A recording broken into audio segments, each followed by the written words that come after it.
Hi అండి. నేను మీ రాఘవరాని. తొందరపడి విజయ్ తప్పుటడుగు వేశాడండి.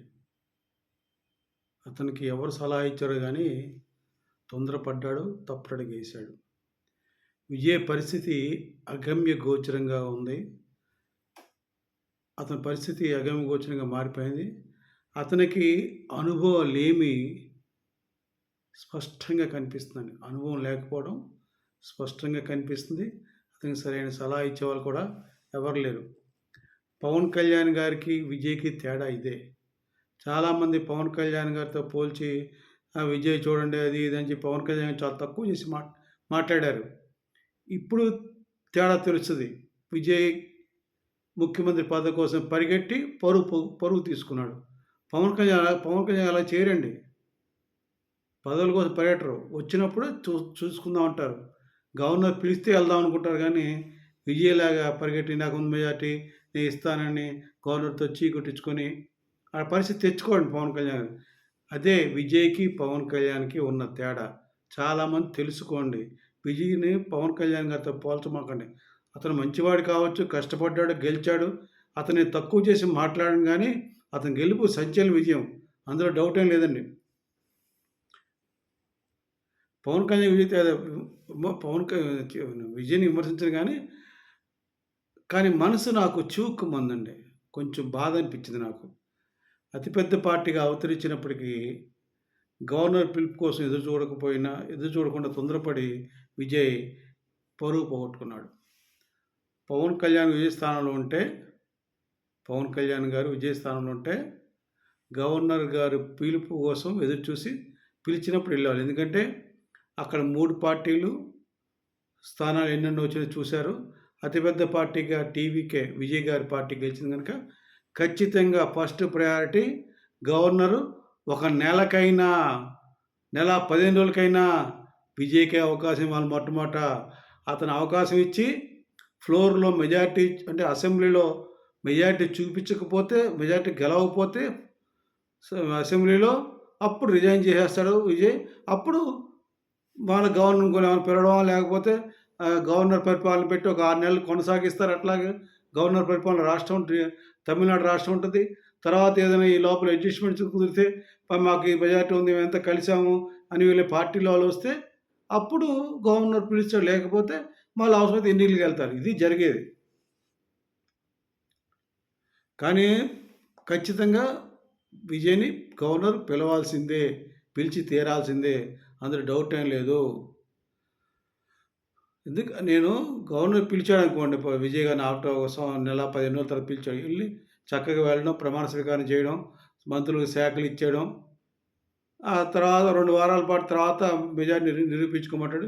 ఈ 2 వారాల పాటు ముఖ్యమంత్రిగా ఆయన స్థానంలో కూర్చొని ఎన్నో తమిళనాడు ప్రజలకు చేయాల్సిన ఆయన హామీలని చక్కగా నెరవేర్చుకొని ఆ యొక్క అతని యొక్క పరిపాలనా విధానం ప్రజలకు తెలియజేసి ఈ లోపల భగవంతుడి దయ బాగుండి ఆశీస్సులుండి పార్టీలు కలిసొస్తే మెజారిటీ ప్రూవ్ చేసుకుంటాడు అసెంబ్లీలో.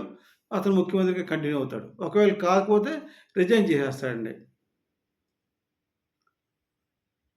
మళ్ళీ అప్పుడు ఆయన రిజైన్ చేసేసి కూడా మళ్ళీ బయటకొచ్చి ప్రెస్ మీట్ పెట్టి నేను నాకు మెజారిటీ లేదు. కాకపోతే మళ్ళీ ఎన్నికలంటే మన మన రాష్ట్రానికి వందల కోట్లు ఖర్చవుతుంది.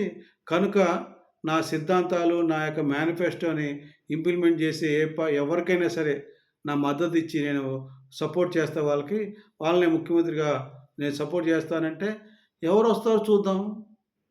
ఈయన ఈయన సిద్ధాంతాలకి, ఈయన మేనిఫెస్టోకి అభిమానించి చేస్తేనే సపోర్ట్ చేస్తాడు విజయ్ గారు. లేకపోతే విత్‌డ్రా చేసుకుంటాడు. ఆటోమేటిక్‌గా గవర్నమెంట్ పడిపోద్ది. అప్పుడేమవుద్ది? విజయ్ గారు హీరో అవుతారు. ఆయనకి తమిళనాడు ప్రజల పట్ల భక్తి ఉంది. అనవసరంగా వందల కోట్లు ఎందుకు ఖర్చు పెట్టాలని ఒక తపన పడ్డాడు కనుక కుర్రవాడు ఆ ప్రకారంగా అని భావించేవాళ్ళు. ఇవన్నీ పవన్ కళ్యాణ్ గారు చేస్తారండి. అదే పవన్ కళ్యాణ్ గారికిను, విజయ్‌కి తేడా. పవన్ కళ్యాణ్ గారు ముఖ్యమంత్రి పదవికి పరిగెట్టాడండి. గవర్నర్ వచ్చేదాకా ఉండేవాడు. అలా పవన్ కళ్యాణ్ ఏం చేశారు? విజయ్ కూడా ఏం చేయాలి? అలాగుండి సపోర్ట్ చేసి ఎవరన్నా వస్తే లేదంటే మళ్ళా ఎన్నికలు జరుగుతాయి. నెక్స్ట్ ఎన్నికల్లో ఖచ్చితంగా విజయ్‌కి 2/3 మెజారిటీ వస్తుందండి. అందుకే పవన్ కళ్యాణ్ గారికి, విజయ్‌కి పోటీ పెట్టొద్దు. పవన్ కళ్యాణ్ గారు రూట్ వేరు, ఆయన ఆలోచనలు వేరు, ఆయన ధోరణి వేరు, ఆయన యొక్క ఆయన కారణ జన్ముడు. ఆయన కెపాసిటీ ఎవరికి ఉండదండి. ఆయన ప్రజల కోసమే ఎప్పుడు ప్రతిరోజు ప్రజల కోసమే. ప్రజల కోసం ఆలోచిస్తారు. రాష్ట్రం బాగుండాలని కోరుకుంటారు. రాష్ట్ర ప్రజలు హాయిగా, ఆనందంగా గడపాలనుకుంటారు. వాళ్ళు దానికోసం వాళ్ళ ఆనందం గడపడం కోసం, వాళ్ళు సుఖంగా ఉండడం కోసం ఆయన ఎన్ని కష్టాలను పడతాడు, ఎంతైనా తగ్గుతాడు. మరి విజయ్ గారు తగ్గుతారా? పరిగెడుతున్నారు ముఖ్యమంత్రి పదవి కోసం.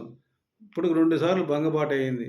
ఆయనకి కల్పించిన ఏమంటారు ముఖ్యమంత్రి కేటగిరీ తగ్గట్టు సెక్యూరిటీ కల్పించి మొత్తం విత్‌డ్రా చేసుకున్నారు. ఎందుకు హడావుడి? వెయిట్ ఫర్ గవర్నర్ పిలిచేదాకా ఆగితే మీకు విలువ ఉండేది.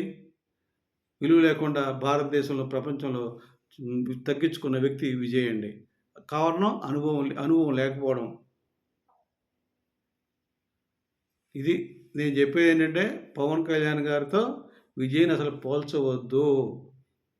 విజయ్ గొప్ప విజయం సాధించాడు ఒప్పుకుంటాను. కానీ పవన్ కళ్యాణ్ గారు ఆయన వేరే. ఆయన లెవెల్ వేరే.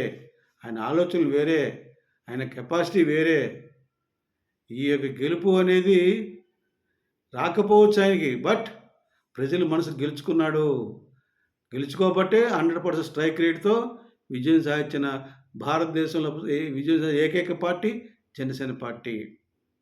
నేను ఒకటే చెప్తా విజయ్ గారికి, పవన్ కళ్యాణ్ నేను ఇచ్చే సలహా ఏంటంటే, విజయ్ గారికి ఖచ్చితంగా మీరు నేను ఇచ్చిన సలహాను పాటించి, పవన్ కళ్యాణ్ గారికి ఇలా చేస్తే మీరు కూడా ఇలా చేసి, గవర్నర్ పిలుపు కోసం ఎదురు చూస్తే ఖచ్చితంగా రాజకీయంలో కూడా హీరో అవుతారని నేను విజయ్ గారికి విన్నవిస్తున్నాను. పవన్ కళ్యాణ్ గారికి ఇలాగే చేస్తారని విజయ్ గారికి సలహా ఇస్తున్నాను. తెలుగు ప్రజలు గమనించండి.